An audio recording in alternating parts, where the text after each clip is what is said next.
ururka dhaqanka ee Sidig Maal ee Magalada Burco ayaa madal ballaaran oo ku saabsaneyd dhaqanka ku qabtay magaalada Burco madashaas oo ay maalgelinaysay xisbiga mucaaradka ee wadani munaasabadan oo ay gacan weyn ka geysatay xisbiga mucaaradka ee wadani ayaa waxa ka soo qayb galay qaar ka mid ah mas'uuliyiinta xisbigaasi wadani aqoon-yahano iyo haldoorka dhalinyarada gobolka Togdheer ugu horeynba halkaas waxa ka hadlay xubno ku hadlaya afka ururka dhaqanka ee Sidig Maal iyagoo sharaxay ujeedooyinka munaasabadan ay u qabteen waxaana hadaladoodii ka mid ahaa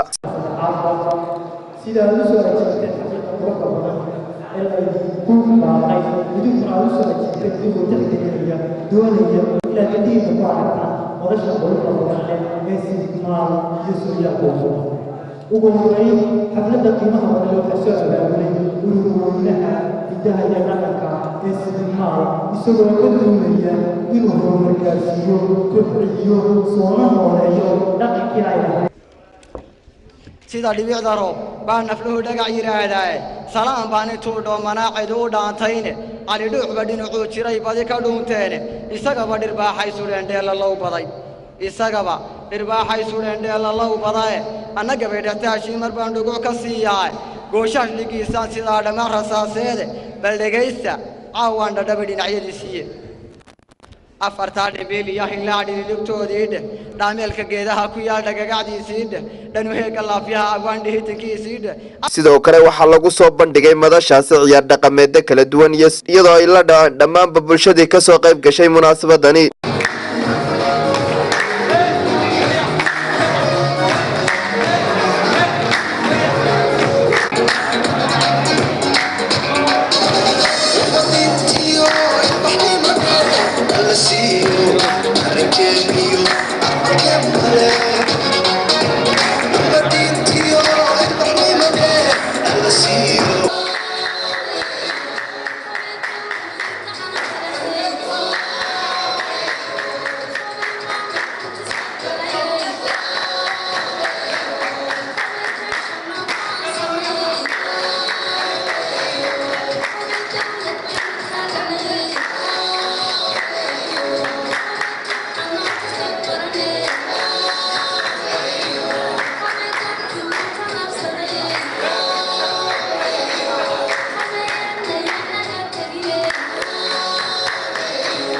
ugu dambeyntii waxa halkaas hadalka soo afmeeray gudoomiye ku-xigeenka dhalinyarada gobolka Togdheer ee xisbiga mucaaradka ee wadani Cabdirasaaq Sugaal iyo hoggaanka xuquuqul insaanka heer qaran ee xisbiga mucaaradka ee wadani Maxamed Suudi waxaana hadaladoodii ka mid ahaa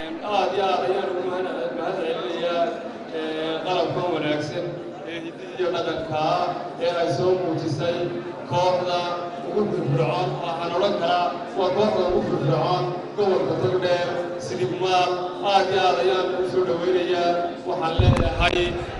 waxaad gudateen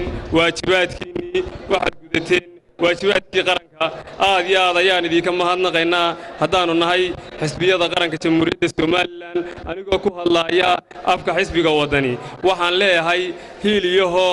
aad ayaanu idin garab taaganahay baasha la isweydiinaya waxa weeye xaguu dhaqanku ka bilaabmaa ummadda afka Soomaaliga ku hadasha xilli ma ayay isku dhaqan noqdeen ummaddu meel ka soo jeedaa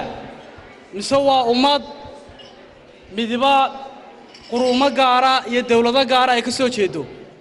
su'aasha waa muhiim in is weydiisaan waxa kale oo iyana la isweydiiyaa xilli ma ayuu bilaabmay dhaqanka ummadda afka Soomaaliga ku hadasha